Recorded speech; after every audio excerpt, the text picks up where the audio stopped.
bapak-bapak, ibu-ibu, saudara-saudara kaum muslimin rahimakumullah. Murai di dahan dan koko ayam di kandang, dunia ini penuh dengan berbagai macam kesibukan. Sejak dari petani yang turun ke ladang, pedagang yang berangkat ke pasar, pelajar yang menuju sekolah, sampai kepada pegawai yang berangkat ke kantor, seluruhnya tidak lain untuk mencari sesuatu yang bernama bahagia. Setiap orang menginginkan kebahagiaan, dan tidak seorang pun menginginkan kesengsaraan dalam kehidupan ini. Namun nyatanya tidak setiap orang yang ingin bahagia mengetahui jalan yang harus ditempuhnya untuk sampai kepada kebahagiaan itu. Maka pada kesempatan pertemuan kali ini, saya ingin menyampaikan sebuah hadis dari junjungan kita baginda Nabi besar Muhammad sallallahu alaihi wasallam yang termuat dalam kitab Mukhtarul Ahadits An-Nabawiyah, di mana beliau bersabda, arba'un min sa'adatil mar'i. Ada 4 perkara yang merupakan tanda dari orang bahagia. Saya mau tanya, di antara saudara-saudara yang hadir di sini, apa ada yang kepengen jadi orang sengsara? Ya. Seluruhnya tentu ingin mendapatkan kebahagiaan. Maka menurut resep dari Nabi kita, tanda orang bahagia itu 4. Jadi kalau saudara ingin bahagia, harus mempunyai 4 perkara ini. Yang pertama, orang bahagia itu kata Nabi, darun wasi'un. Punya rumah biar bagus asal gede. Enak ngaturnya, daripada sudah punya rumah kecil adanya di pinggir kali, gubuk, kalau hujan bocor miring lagi, kiamat. Loh, kalau gitu Islam materialis dong. Hadis ini boleh diartikan dengan makna hakiki, arti yang sebenarnya, boleh diartikan dengan makna majazi, arti kiasan. Kalau dia diartikan dengan arti kias, maka yang dimaksud darun wasi'un ay qalbun wasi'un. Rumah yang luas tidak lain daripada hati yang lapang. Karena di situ kunci kebahagiaan yang sebenarnya. Walaupun kita cuma tinggal di petak berukuran 2 kali 3 meter, kalau hati kita luas-luas rasanya rumah itu. Tapi biar rumah kita halamannya saja puluhan ribu hektar, ada kolam renangnya, kamar tidurnya tidak lagi terhitung. Kalau hati yang menempati rumah itu sempit, maka akan terasa sempit jugalah rumah itu. Tempat bergantungnya tidak lain adalah hati. Marilah kita mencoba melihat berbagai pandangan orang tentang bahagia ini. Ada orang menyangka bahwa bahagia itu kalau dia mendapatkan harta yang sebanyak-banyaknya.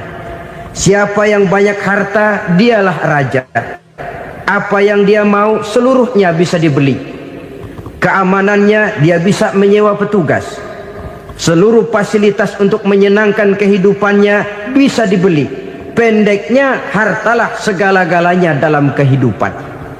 Sampai ada pepatah mengatakan, innad darahima fil amakini kulliha taksur rijala mahabatan wa jalala. Sesungguhnya harta, dinar, dirham, uang di mana-mana selalu bikin hebat orang yang memilikinya.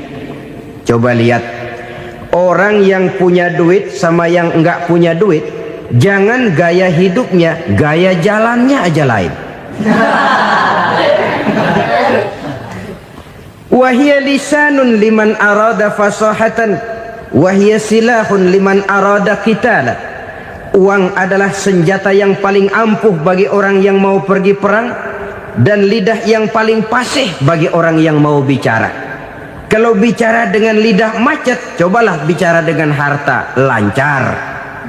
Sampai ada pepatah demikian, segalanya bisa diatur dengan harta. Maka di kalangan orang yang berpandangan semacam itu, seluruh kegiatan hidupnya hanya terfokus kepada bagaimana mengumpulkan harta yang sebanyak-banyaknya. Tidak peduli halal haram, tidak kenal sore pagi siang dan malam, tidak sempat sujud, jauh dari agama, jauh dari kehidupan yang bersifat ruhaniyah, jauh dari Allah dan sebagainya. Sampai dalam Al-Quran dikelompokkan dalam kelompok yang dinamakan lumazah. Allazi jama'a malahu wa 'addadah yahsabu anna malahu akhladah. Mereka mengumpulkan harta sebanyak-banyaknya dan menyangka bahwa harta yang banyak itu dapat mengekalkan hidupnya, mengekalkan kekayaannya, mengekalkan kebahagiaannya. Saudara hadirin yang berbahagia, kalau pandangan hidup ini benar, artinya kalau harta memang merupakan satu-satunya hal yang dapat membuat orang bahagia, tentu di rumah mewah tidak akan pernah ada tangis derita. Tentu di satu tempat di mana fasilitas hidup serba menunjang tidak ada yang namanya penderitaan. Tapi suka dan duka, sedih dan gembira, senyum dan tawa adalah milik setiap orang, baik dia punya harta maupun dia tidak punya harta. Nyatalah bahwa harta semata-mata bukan merupakan jaminan bahwa orang akan bahagia, walaupun tanpa harta orang sulit untuk bahagia. Saya mau cerita, ada orang super kaya, namanya Aristotle Onesimus, raja tanker Yunani. Dia punya kapal tanker saja konon sampai 11 banyaknya. Punya perusahaan penerbangan yang disebut Olympic Airlines. Punya hotel di berbagai kota besar di dunia ini, sejak dari New York, London, Paris, Rome dan sebagainya. Bahkan punya pulau yang dia namakan Pulau Scorpio. Ini kan namanya sudah kaya nggak tanggung-tanggung, punya pulau. Nah, dia punya 2 orang anak, yang satu laki-laki namanya Alexander, yang satu perempuan namanya Maria Onesimus. Seluruh harapannya tertumpah kepada anak lakinya Alexander ini, yang akan meneruskan usahanya, meneruskan kekayaannya, meneruskan dinastinya. Apa yang terjadi? Ternyata anak yang dia harapkan yang bernama Alexander ini mati muda dalam kecelakaan pada waktu dia olahraga. Apa olahraganya? Namanya olahraga anak orang kaya, golongan jet set. Olahraganya olahraga pesawat terbang. Jatuh, ya nggak kapungut, habis mati. Tinggal satu anak perempuannya, Maria Onesimus. Tapi anak perempuan ini juga malah urakan. Terakhir dia pacaran, bahkan kemudian kawin sama orang Rusia. Rupanya Aristotle Onesimus ini broken. Kekayaannya yang berlimpah ruah, perusahaannya yang begitu banyak, siapa yang akan meneruskan? Siapa yang akan menggantikan? Sampai kemudian dia mengurung diri di Pulau Scorpio dan mati di sana secara mengenaskan. Seorang multijutawan, seorang yang super kaya, mati menyendiri di pulau sepi. Ibarat kata pepatah, anak ayam mati di lumbung. Bukan kekurangan makanan, keurugan makanan. Begitu kehidupan Aristotle Onesimus. Dan banyak orang-orang yang sudah demikian kaya sampai dibingungkan oleh kekayaannya sendiri. Telusurilah kehidupan David Rockefeller misalnya, Henry Ford misalnya, Adnan Khashoggi misalnya. Multi jutawan yang kadang-kadang dibuat keder oleh kekayaannya sendiri. Pantas ketika Imam Ali ditawarkan orang, "Ya Ali, kalau kepadamu disuruh pilih ilmu atau harta, kau pilih mana?" Ya jelas pilih ilmu dong. Kenapa?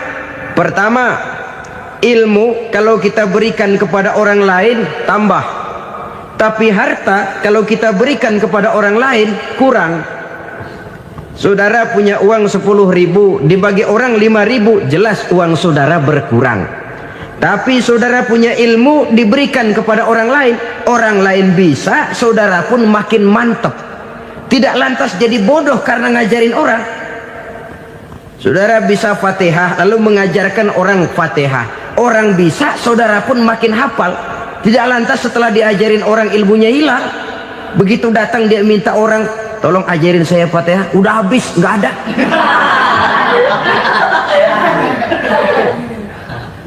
Yang kedua kata Imam Ali, ilmu menjaga kita. Kalau harta kita yang harus jaga. Makin banyak ilmu makin terpelihara diri seharusnya. Tetapi makin banyak harta makin bingung kita jaganya. Sampai kadang-kadang kalau perlu seluruh keliling rumah dipasangi alarm. Belum cukup disewakan anjing besar-besar, pasang di depan pintu, awas anjing galak. Masih belum cukup juga, cari centeng tukang-tukang kepruk jaga rumah. Masih terasa belum aman, padahal rumahnya dikelilingi tembok besar. Di balik tembok ada pintu-pintunya tebal. Di balik pintu itu terbuka masuk kamar, kamar pun ada pintunya, pintunya pun kuat. Masuk ke dalam kamar ada lemari, lemarinya pun pintunya kuat, dikunci, kuncinya pun kuat.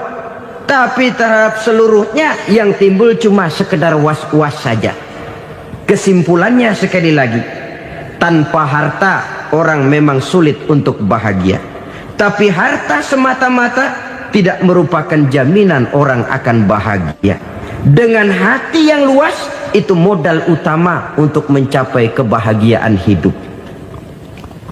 Orang yang hatinya luas, saudara-saudara, punya hati yang lapang, melihat kenyataan hidup ini, dia bersyukur senantiasa kepada Allah. Lantas tidak timbul hasud dan iri hatinya. Oleh karena itu jiwanya selalu lapang. Kalau tidak, cupik hati namanya, dangkal pandangan, tidak senang melihat orang lain dapat nikmat, dan itu sering dijadikan contoh. Kalau orang yang lapang dada, dia lihat tetangganya beli TV baru, dia berkata, alhamdulillah ya, tetangga kita beli TV, mudah-mudahan kita bisa ikut nonton. Lapang dadanya. Tapi orang yang sempit hati, lihat tetangga beli televisi, meriang. Enggak dia apa-apain, meriang. Besoknya dengar tetangga beli motor, makin sakit, ke rumah sakit. Lalu di rumah sakit dengar tetangganya beli mobil, mati. Disiksa oleh perasaannya sendiri. Orang kalau hati sudah sempit dalam hidup, kemanapun dia pergi, sempit rasanya medan kehidupannya.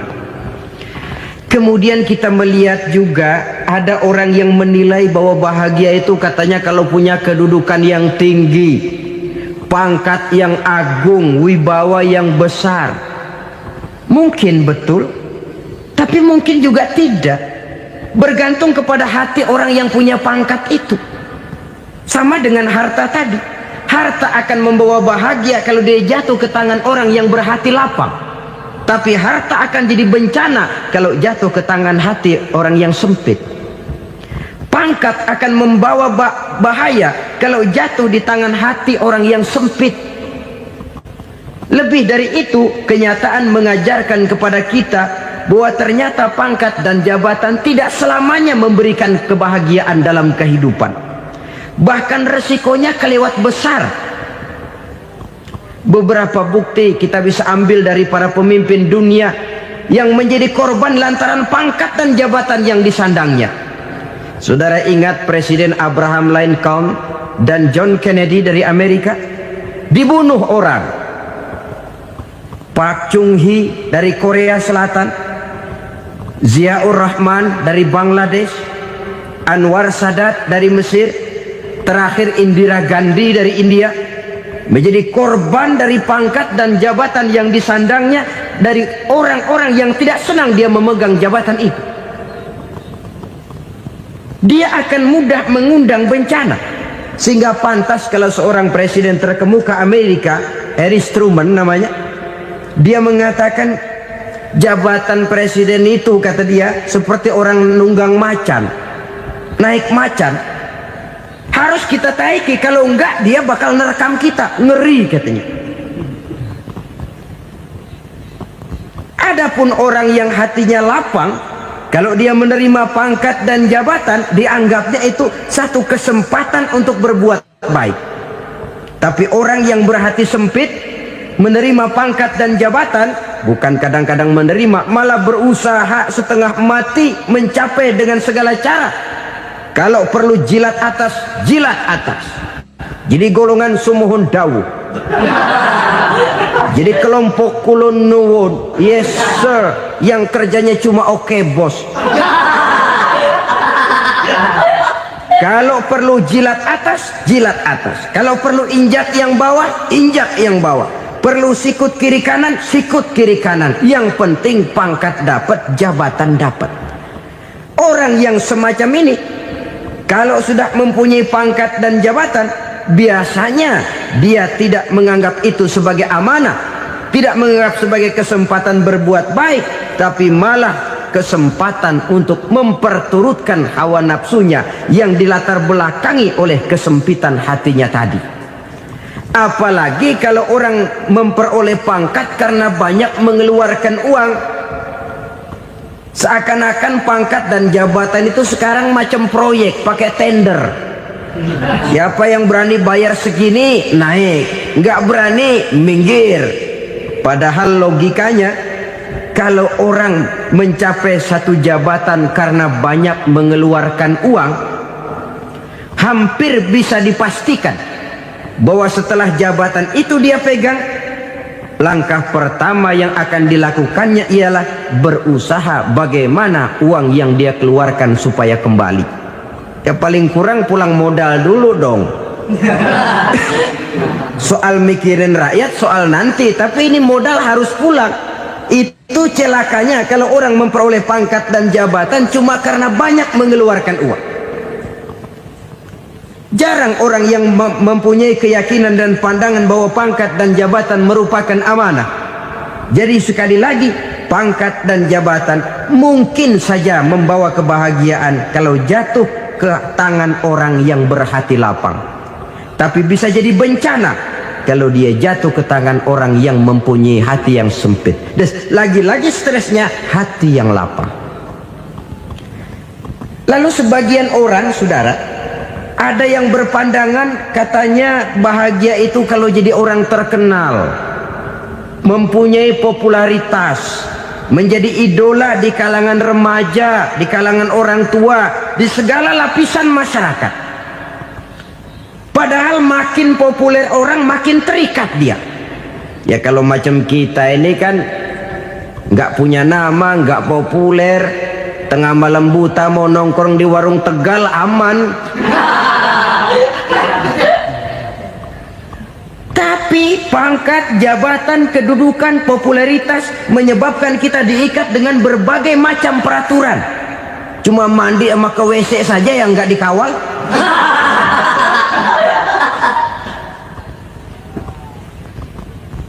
Benarkah popularitas, ketenaran membawa kebahagiaan? Mungkin. Ya, tapi mungkin juga tidak. Kenapa? Banyak orang-orang populer yang mengakhiri hidupnya secara tragis. Kita ambil beberapa nama. Di Amerika tahun 60-an ada bintang seksi paling terkenal yang dijuluki seks bom. Bom seks. Sampai sekarang jadi legenda, namanya Marilyn Monroe. Singkatan doublenya itu inisialnya MM, Marilyn Monroe. Terkenal top sampai dia mati tahun 62, namanya sekarang masih saja dibicarakan orang. Kenapa dia bunuh diri? Tidak punya hartakah dia? Banyak. Kurang populerkah dia? Seluruh dunia mengenalnya. Sejak rakyat kecil sampai pejabat tinggi dia punya hubungan. Kenapa? Jenuh. Dia terlahir dalam keadaan yatim. Setelah itu tidak lama dia berangkat remaja, ibunya meninggal. Pindah dari wanita asuh ke wanita asuh sampai 12 orang ibu angkatnya. Dan kekecewaan yang paling parah, setiap laki-laki yang dekat dengannya hanya seperti kapal berlabuh, datang dan pergi silih berganti, padahal dia merindukan seseorang yang bisa melindungi hidupnya. Dia rindukan itu dan dia tidak pernah menemukan. Itu yang akhirnya menyebabkan dia minum pil tidur kelewat dosis, minum obat tidur kebanyakan, ya tidur terus sampai sekarang.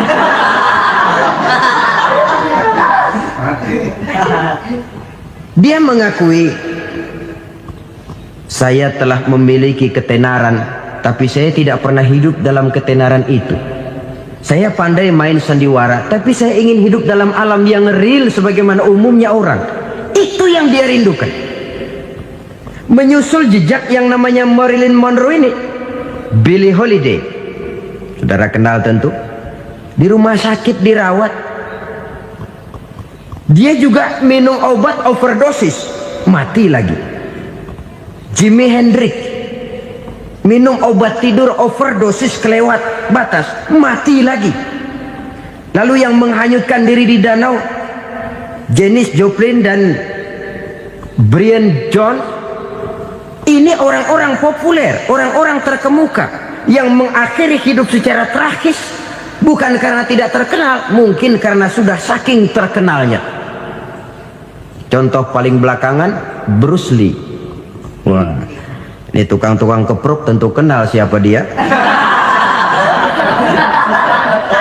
Sampai sekarang pun tabir kematiannya masih merupakan misteri. Dan yang masih hidup juga menunjukkan gejala yang aneh. Michael Jackson, rumahnya di Beverly Hills itu dijaga sedemikian rupa, dan dia selalu curiga kepada setiap makanan harus steril, bersih dari segala macam kimia. Kemana dia pergi, itu tukang-tukang kepruk sudah selalu menjaga dan mengawal, dan dia seakan takut menunjukkan mukanya yang asli. Hingga kalau tampil ke tengah di luar show, dia kadang memakai pakaian yang tidak menunjukkan dia yang sebenarnya, takut dikenali orang. Ternyata popularitas sering jadi momok yang meracuni kehidupan manusia. Oleh karena itu, benarlah junjungan kita pada saat beliau mengajarkan orang akan bahagia kalau dia mempunyai hati yang lapang. Nah, sekarang masalahnya untuk mendapatkan hati yang lapang, caranya bagaimana? Kita kembali kepada konsep Quran. Allah mengajarkan, ala inna bidzikrillahi tatmainnul qulub. Ketahuilah bahwa dengan banyak mengingat Allah, hati akan tenang, jiwa akan lapang. Dengan kata lain, dekat dengan agama, merasakan kehadiran Allah dekat dalam hidup, itu muara pertama untuk mencapai hati yang lapang. Ala inna bidzikrillahi tatmainnul qulub. Jangan macam orang sekarang ingin mendapatkan ketenangan lalu tapak di puncak gunung, di gua-gua, di tempat sepi. Iyalah kalau nggak ada ular. Kalau tergigit ular berbisa, ketenangan belum, mati jelas itu.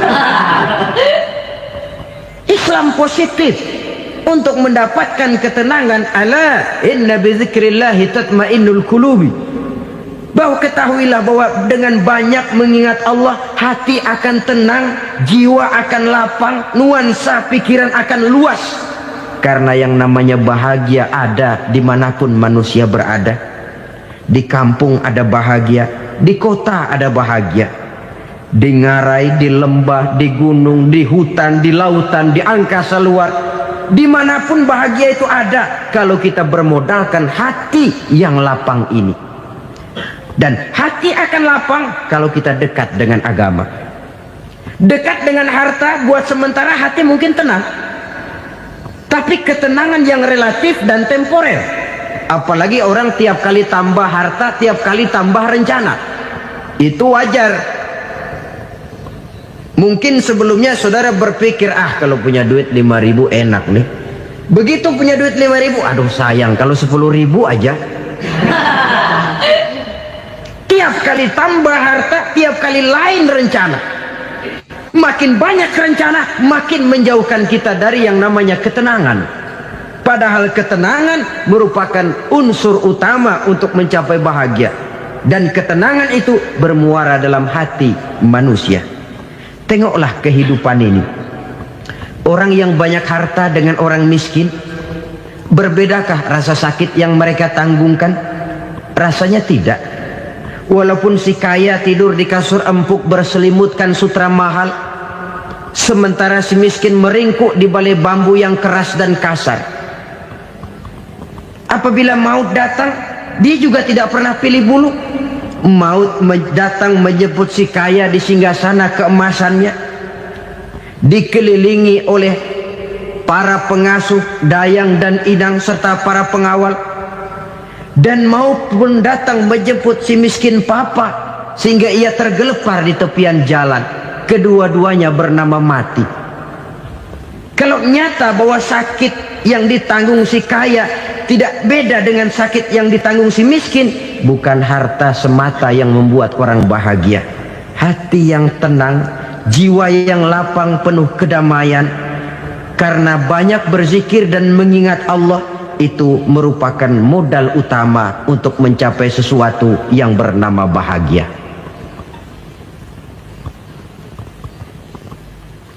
Saudara hadirin yang saya hormati, inilah yang pertama dari 4 ciri yang digambarkan oleh Nabi tentang tanda-tanda orang bahagia.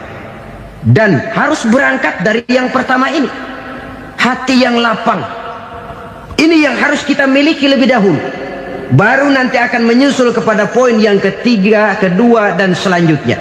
Sebab kalau hati sudah terisi dengan jiwa yang lapang, seluruh persoalan insya Allah akan bisa kita atasi dengan sebagaimana mestinya.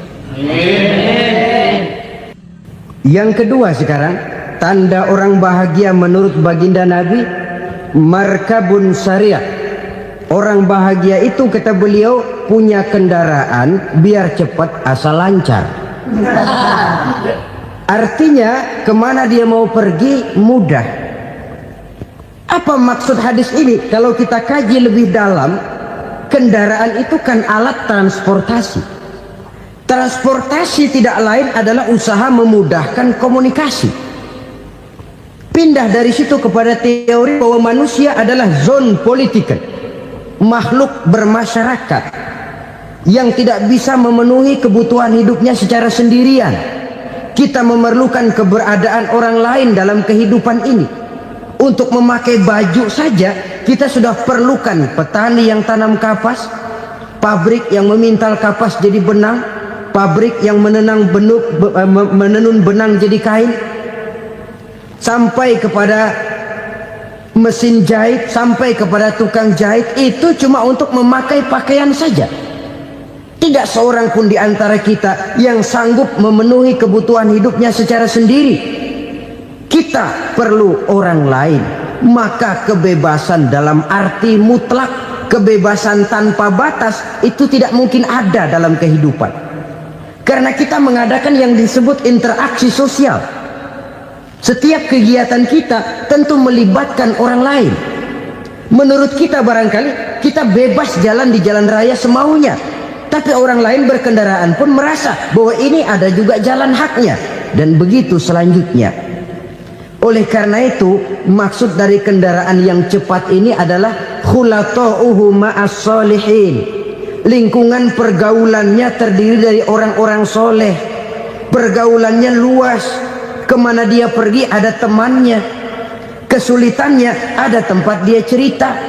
Dan kesulitan kalau sudah diceritakan kepada orang lain, taruh kata orang itu tidak bisa menolong, namun menceritakannya kepada orang yang kita percayai, kan paling kurang sudah mengurangi beban jiwa, mengurangi tanggungan batin, merasa masih ada tempat kita cerita. Maka lebih baik orang awam yang mau bergaul ketimbang orang setengah alim tapi ngunci pintu.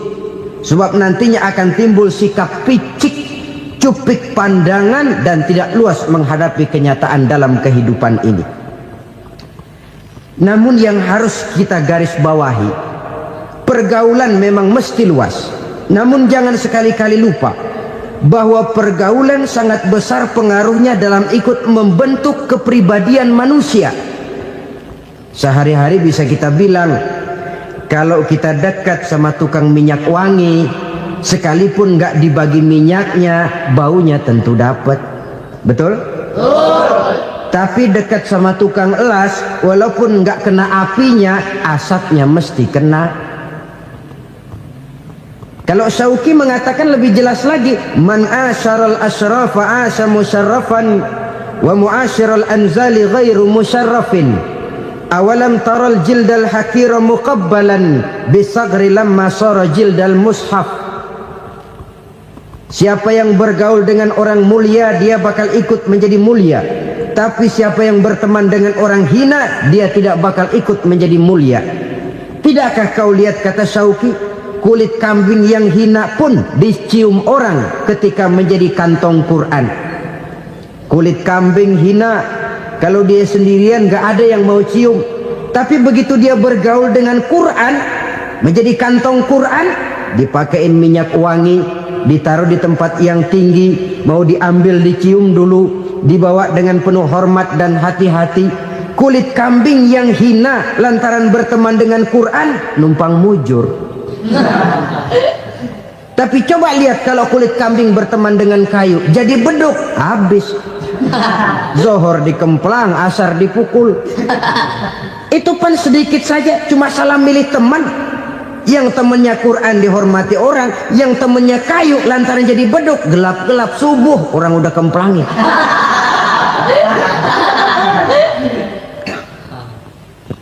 Maka terutama kepada adik-adik remaja yang masih mencari identitas diri, yang ibarat kaset masih kaset kosong, mudah diisi oleh apapun, pandai-pandailah memilih teman dalam bergaul.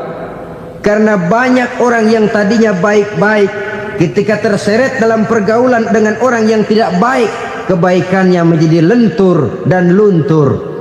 Tapi berapa banyak bajingan-bajingan tengik, orang-orang yang berlumur noda dan dosa, tiap hari melakukan maksiat, namun bergaul dengan orang yang baik-baik, pada akhirnya sedikit demi sedikit beringsut dan berangsur dia terbiasa mengikuti kebaikan-kebaikan. Saya tekankan ini kepada remaja karena mereka masih mencari identitas diri. Apa yang mereka lihat mereka mau, apa yang mereka dengar mereka ingin tahu. Coba lihat kehidupan remaja. Pulang nonton film Rambo, pengen jadi Rambo, gagah, maunya belekai melulu. Pulang nonton film Superman, pengen bisa terbang. Pulang nonton India, nyanyi melulu. Wajar, mereka masih mencari identitas diri. Saya ini sebenarnya siapa? Lingkungan, pergaulan akan membentuk itu. Karena itu pandai-pandailah bergaul, karena ia sangat besar pengaruhnya dalam ikut membentuk kepribadian manusia. Apalagi sifat yang jelek lebih cepat menularnya ketimbang sifat yang baik. Sifat yang baik, watak yang soleh itu lambat sekali untuk menular. Tapi yang tidak baik, kan prosesnya mah kalau remaja biasanya mula-mula dengar. Karena dengar lalu pengen tahu. Karena pengen tahu lalu ngeliatin. Begitu ngeliatin kan pengen nyobain. Setelah nyobain ketagihan. Nah, ini prosesnya.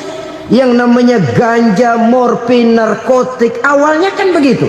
Mula-mula dengar, katanya kalau sudah fly to the sky, sudah melayang ke langit, katanya disitulah puncak kebahagiaan. Mulanya cuma dengar. Karena dengar pengen tahu.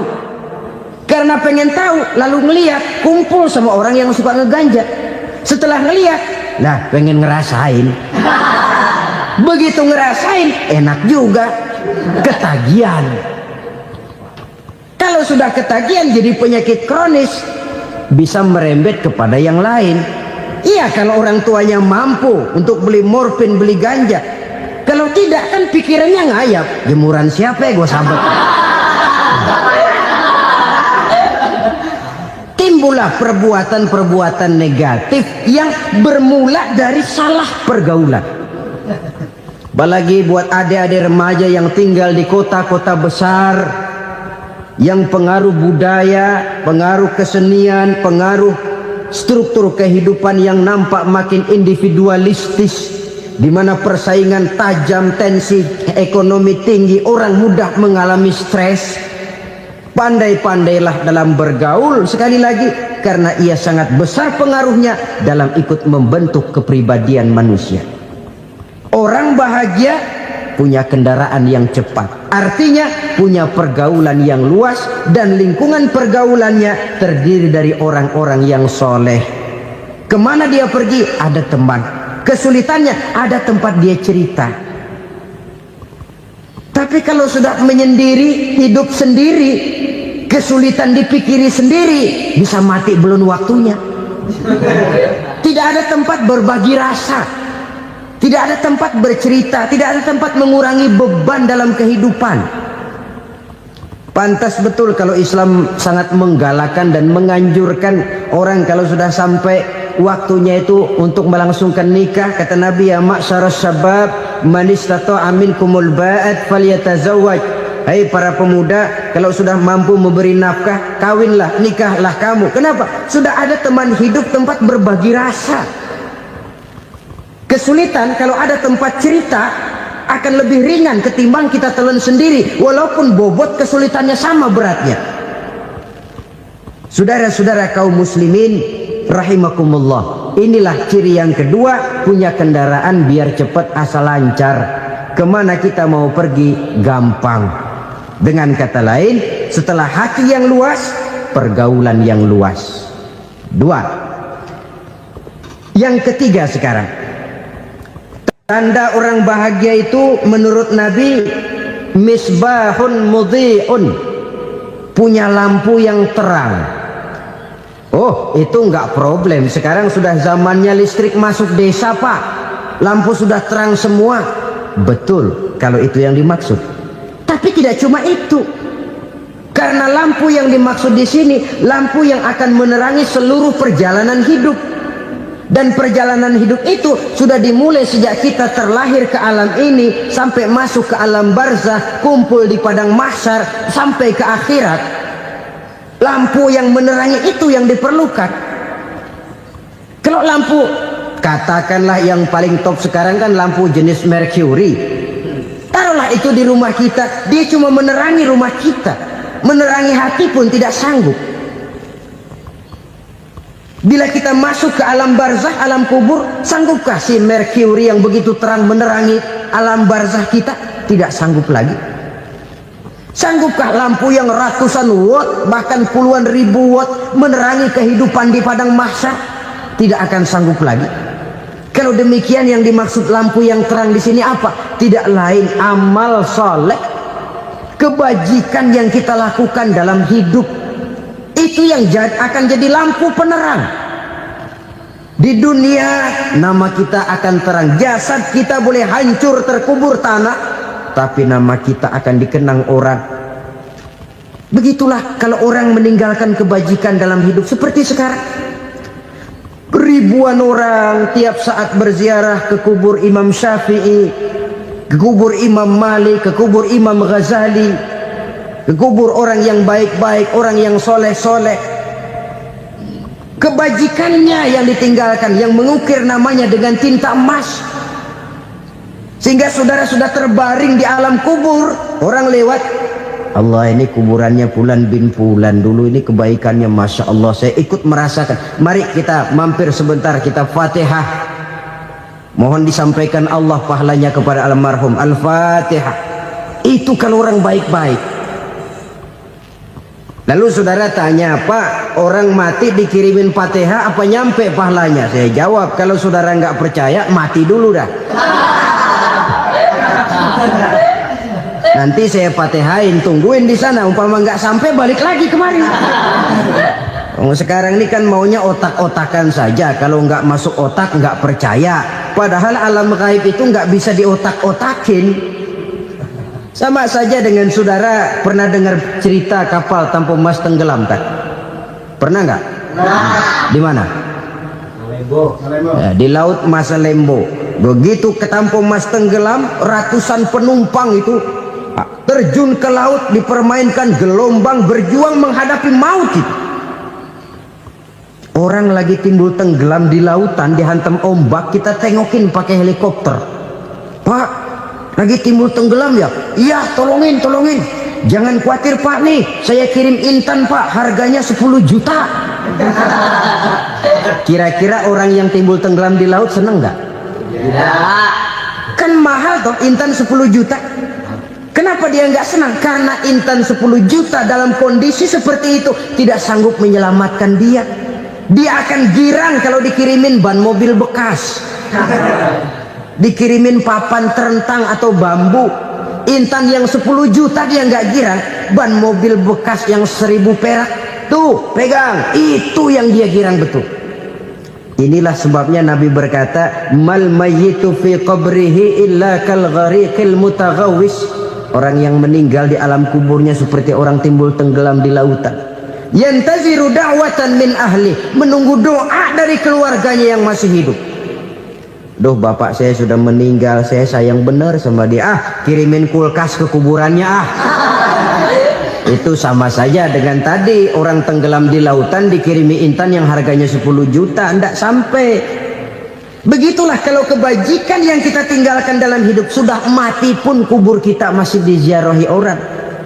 Tapi kalau jahat yang kita tinggalkan, boro-boro lah orang mau doa lewat dekat kuburan kita juga serem. Tuh bajingan no, dulu mati dipendem di situ tuh. Jangan lewat situ, ntar kesurupan, jangan. Lewat saja orang ngeri. Konon lagi membacakan Fatihah dan mengirimkan doa. Hidup pada hakikatnya adalah kesempatan untuk berbuat baik. Maka sekali kesempatan itu diberikan, manfaatkan dengan sebaiknya. Sebab kesempatan kedua tidak akan pernah ada. Kesempatan berbuat baik di sini, di akhirat sudah pembalasan namanya. Sekali kesempatan itu dicabut, dia tidak akan pernah dikembalikan lagi. Kata Iqbal, hidup tidak mundur ke belakang, Bung. Berhenti diinjak orang, mundur hancur. Tidak ada kata mundur dalam hidup ini. Berhenti diinjak orang, mundur kecebur. Tidak ada kata lain, harus maju dalam kehidupan dalam artian yang positif. Hidup adalah kesempatan untuk mengumpulkan kebajikan yang sebanyak-banyaknya. Di situ nilai daripada manusia. Sekarang ini memang nggak kelihatan kok, orang yang banyak pahala sama yang banyak dosa nggak kelihatan kok. Barangkali kalau habis bikin dosa palanya pada benjol, mungkin orang takut sama dosa. Tapi sekarang sama saja, orang yang banyak dosa dengan yang nggak banyak dosa jalan bareng dari belakang, sama, nggak kelihatan beda. Tapi ada waktunya di mana pahala memegang peranan, di mana dosa diperlihatkan. Sama saja kalau kita bawa mobil siang, lampu kan nggak begitu berfungsi. Apa lalu bilang, alah ini lampu berat-beratin, copot-copotin aja dah. Tidak perlu begitu. Kenapa? Pada suatu saat malam senja akan datang. Bila matahari terbenam, senja pun datang, gelap mulai merayap, disitulah baru terasa perlunya lampu. Pahala begitu. Sekarang orang yang nggak ada pahalanya nggak kelihatan dalam kehidupan. Tapi pada suatu saat senja kehidupan akan datang. Ajal merenggut nyawa, malam merayap, dan hidup mulai diliputi kegelapan di alam barzakh. Dikala itu kalau nggak punya lampu, alangkah malangnya kita. Sebab amal yang baik, kata Nabi, di alam barzakh itu akan diciptakan menjadi perempuan yang cantik menemani kita. Amal yang jahat akan menjadi orang yang paling jelek nemenin kita. Udah di tempat gelap yang nemenin jelek.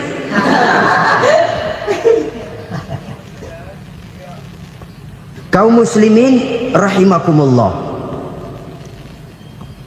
Kalau demikian masalahnya, tergantunglah kita pandai memanfaatkan waktu. Al-waktu kasayf, waktu itu cepat sekali. Yang namanya waktu itu tahu-tahu. Tahu-tahu udah tahun 87. Tahu-tahu udah begitu. Tahu-tahu yang kemarin anak-anak, sekarang udah pada punya anak. Tahu-tahu saja itu. Begitu cepat waktu berlalu. Kalau tidaklah pandai kita memanfaatkannya, akan rugi kita. Nabi bersabda, "Man kana yaumuhu khairun min amsihi fahuwa rabih." Barang siapa yang hari ini lebih baik daripada hari kemarin, itu orang untung. Hari ini lebih baik daripada kemarin. Bulan ini lebih baik dari bulan kemarin. Tahun ini lebih baik dari tahun kemarin. Itu orang yang beruntung. Tahun kemarin sembayangnya maghrib doang, sekarang udah tambah isya. Tahun kemarin cuman Idul Fitri aja ngancem bener, sekarang udah tambah Jumat, lalu tambah lagi maghrib, tambah lagi isya, dan selanjutnya. Hari ini lebih baik daripada kemarin, itu orang yang beruntung. Wa man kana yaumuhu mislu amsihi fahuwa khasir.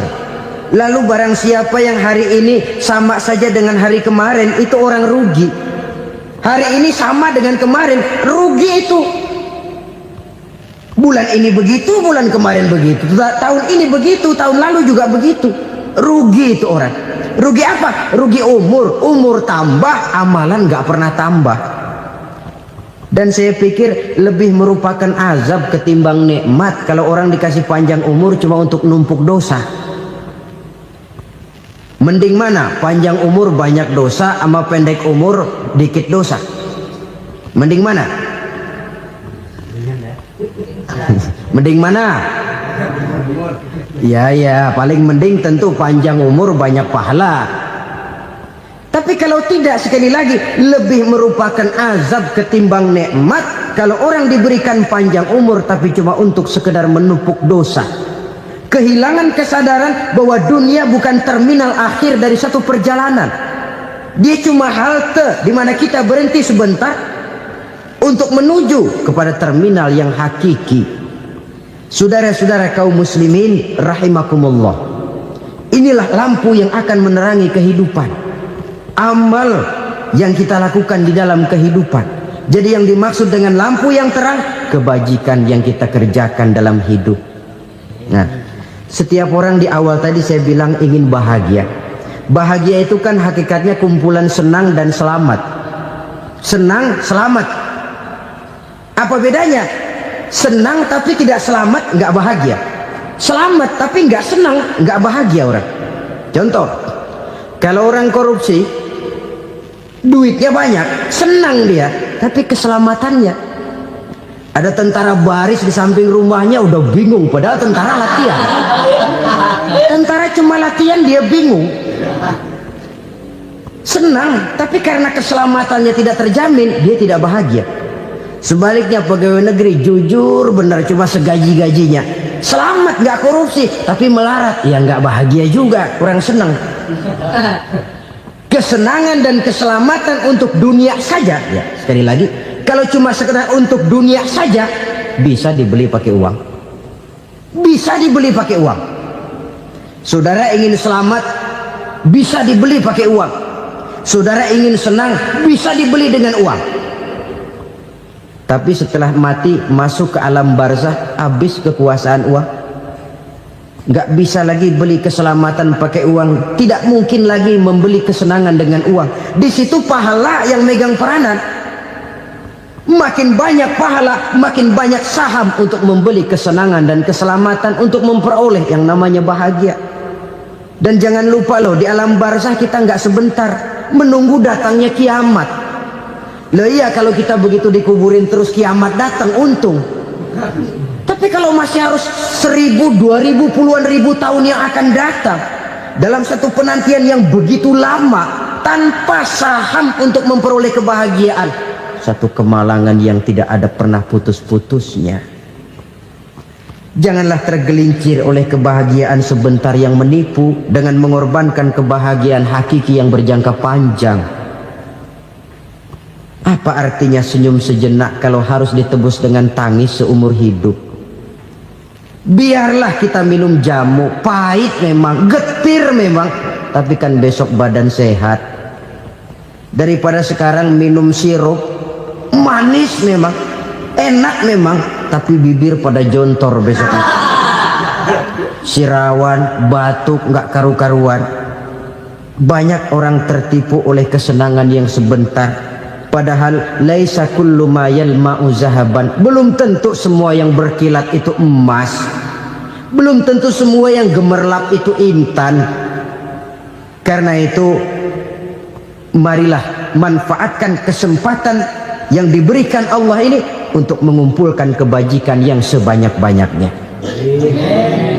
Yang terakhir sekarang, yang keempat, tanda orang bahagia kata Nabi. Zaujatun salihah. Orang bahagia itu tanda yang keempat kata Nabi, punya istri biar cakep asal taat. Sudah surga itu sudah. Cakep taat. Istri kayak gitu, kalau belum mati jangan dikuburin dulu. Sudah cakep taat lagi, tapi kadang-kadang enggak, udah jelek ngadat melulu. Apa yang mau dipilih? Sebab itu Quran mengatakan istri pakaian untuk suami, suami pakaian untuk istri. Kenapa suami istri diibaratkan pakaian? Alangkah tingginya gaya bahasa Quran ini. Suami istri teman hidup, hidup perjalanan panjang. Sejak kita dalam rahim sudah ada hidup kan di sini. Sampai ke alam dunia, masuk ke alam barzah, kumpul di padang mahsyar, sampai menuju akhirat, itu perjalanan hidup. Carilah istri atau suami teman hidup yang membawa manfaat tidak hanya kehidupan di dunia ini, sampai di alam barzah, sampai di padang mahsyar. Suaminya mungkin meninggal lebih dulu, atau istrinya mungkin meninggal lebih dulu, tapi suami atau istri yang masih hidup berbuat kebajikan. Suami saya meninggal, ada hartanya, saya sedekahkan, niat pahala untuk almarhum suami saya. Ini teman hidup, tidak dibatasi dan tidak bisa dipisahkan oleh maut sekalipun. Zohirnya mungkin pisah, badannya mungkin pisah, tapi hatinya, jiwanya, kebersamaannya dalam menghadapi kehidupan. Karena itu saudara-saudara, bahasa Quran indah. Suami istri diibaratkan seperti pakaian. Apa fungsi pakaian? Pertama, pakaian jadi kebanggaan. Artinya suami harus menjadi kebanggaan istri, istri harus jadi kebanggaan suami. Yang kedua, pakaian itu kan fungsinya menutup aurat. Artinya sesama suami istri harus saling menjaga kekurangan masing-masing. Jangan malah sesama suami istri saling membongkar rahasia dan aibnya sendiri-sendiri. Istrinya diceritain jeleknya di mana-mana, atau suaminya dibongkar rahasianya di pasar umum. Itu sudah tidak lagi berfungsi sebagai pakaian. Kenapa semua ini diperlukan? Karena kita menyadari bangsa yang baik terdiri dari masyarakat yang baik. Masyarakat yang baik merupakan susunan dari warga yang baik. Warga yang baik adalah terdiri dari rumah tangga yang baik. Dan rumah tangga yang baik merupakan susunan dari pribadi yang baik. Dari situ langkah dimulai. Membangun satu bangsa yang baik diawali dengan membangun rumah tangga yang baik, dengan menciptakan pribadi-pribadi yang baik. Sehingga dari sini diharapkan berkembanglah nilai-nilai kebaikan. Orang akan bahagia mempunyai istri yang soleh. Kenapa? Tidak ada seorang suami bisa sukses jadi apapun dia, apapun profesinya. Dokterkah, kiaikah, mubalikah, petanikah, pengusahakah, pejabat tinggikah, tidak ada seorang suami yang bisa sukses tanpa peran serta istrinya. Walaupun memang peranan itu tidak begitu kelihatan, tapi sangat menentukan. Karena itu, saudara hadirin yang saya hormati, Islam sangat menghargai kaum wanita, memberikan kedudukan yang tinggi sepanjang tidak mematikan kodrat kewanitaannya. Nah, kalau sudah kesuksesan ini diawali dari rumah tangga, karier di masyarakat mudah untuk dikejar. Tapi keberantakan di rumah tangga merupakan kegagalan pertama di tempat lain. Nah, inilah saja yang dapat Al-Fakir sampaikan pada pertemuan kali ini. Terima